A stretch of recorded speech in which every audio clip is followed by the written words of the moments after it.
you'll need is a pair of long nose pliers, a 14mm socket if you have one, and a Phillips screwdriver. Firstly, eliminate all power to the fridge freezer. Remove any items and the shelves to make things easier and for us to access the thermostat unit. Then remove the temperature dial. There's a nut which can be removed with a 14mm socket or a pair of long nose pliers to loosen it and then unscrew. With your Phillips screwdriver, unscrew the long screw holding the thermostat unit in place.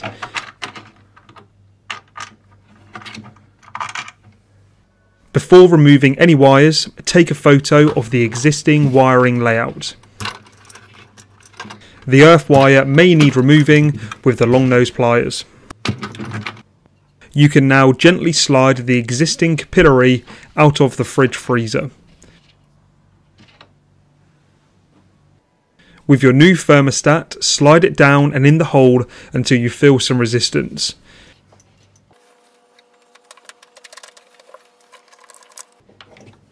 Reconnect the wiring using the photo you took earlier as a reference if needed. The earth, green and yellow wire connects to the single bottom connector.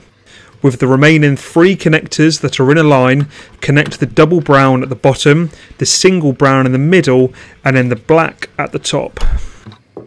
Now we need to put the thermostat unit back in place. To make this easier, firstly thread the metal piece from the thermostat through the other side.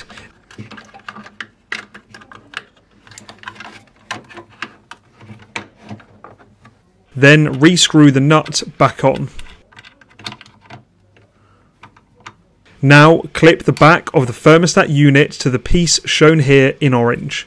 Then line up the hole and rescrew the long screw we removed earlier.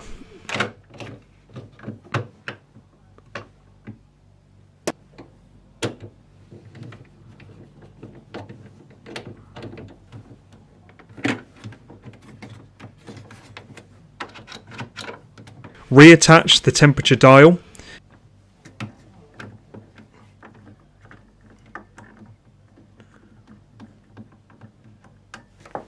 Then reinstall the shelves and any items that you removed. And that's it, your new thermostat centre post is all set to go.